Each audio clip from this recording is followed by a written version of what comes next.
సంవత్సరాలు దేశాన్ని పాలించి మొత్తం నాశనం చేసింది కాబట్టి ఇక మీ అవినీతి అక్రమాలు చాలు, దేశాన్ని ఉద్ధరించింది చాలు. కాబట్టి మీరు వద్దని చెప్పి ప్రజలు చీదర్చుకునే పరిస్థితిలో ఉన్నది కాంగ్రెస్ పార్టీ. కాబట్టి దయచేసి మేము విజ్ఞప్తి చేస్తున్నా, మాయ మాటలు, మోసపూరితమైన మాటలు నమ్మి మోసపోకండి. వాళ్ళు అక్రమంగా సంపాదించిన పైసలతో గెలిచే ప్రయత్నం చేస్తున్నారు. వాళ్ళు గెలిచిన తర్వాత అక్రమంగా సంపాదించిన పైసలకు రక్షించుకోవడానికి, లేకుంటే ఇంకా అక్రమంగా సంపాదించుకోవడానికి మాత్రమే ఎన్నికల్లో పోటీ చేస్తున్నారు.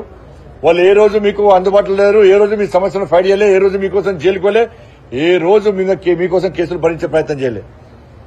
కానీ నేను మీరు పెంచి పోషించిన కార్యకర్తను, మీరు ప్రోత్సహించిన కార్యకర్తను, టవర్ సర్కిల్లో ఉద్యమం చేసి జైలుకు పోయినా, కోడి చౌరస్తాలో ఉద్యమం చేసి జైలుకు పోయినా, గీతాభవన్ తెలంగాణ చౌక్ లో ఫైట్ చేసి కేసులు భరించిన, ఇవాళ 1 టౌన్ పోలీస్ స్టేషన్ దగ్గర కేసు కొట్టాడి కేసులు భరించిన, కమాన్ చౌరస్తాలు గాని, నాక చౌరస్తాలు గాని, గాంధీ చౌరస్తాలు గాని, మంచిర్యాల చౌరస్తాలు గాని, రేగుర్తి చౌరస్తాలు గాని, ఎస్ఆర్ఆర్ కాలేజ్ చౌరస్తాలు గాని, రామ్ నగర్ చౌరస్తాలు గాని, సప్తారి కాలేజ్ చౌరస్తాలు గాని, కోతిరాంపూర్ చౌరస్తాలు గాని, ఇట్లా ఏ చౌరస్తా చూసినా కూడా అన్ని చౌరస్తాలలో ఉద్యమం చేసినటువంటి కార్యకర్తను నేను.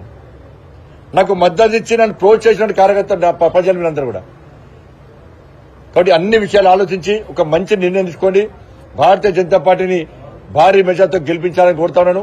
ఇక ముఖ్యమైన విషయం ఏంటంటే, రేపు నరేంద్ర మోడీ గారు వేములవాడకు రాబోతున్నారు.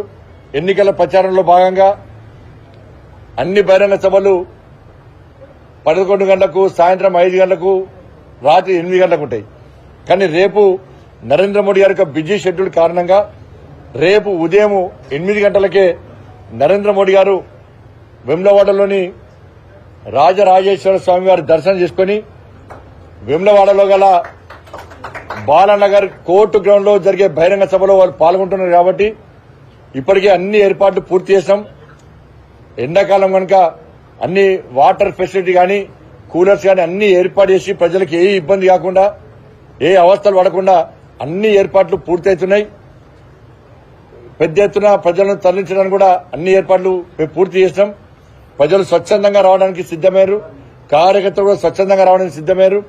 కాబట్టి మళ్లీ అప్పీల్ చేస్తున్నా, రేపు ఉదయమే 8 గంటలకే నరేంద్ర మోడీ గారు పాల్గొనే బహిరంగ సభ కనుక దయచేసి ప్రజలు, కార్యకర్తలు పెద్ద ఎత్తున తరలి వచ్చి ఈ బహిరంగ సభను విజయవంతం చేయాల్సిందిగా, మీ మద్దతు తెలపాల్సిందిగా మీ అందరికీ విజ్ఞప్తి చేస్తూ రేపు ఉదయం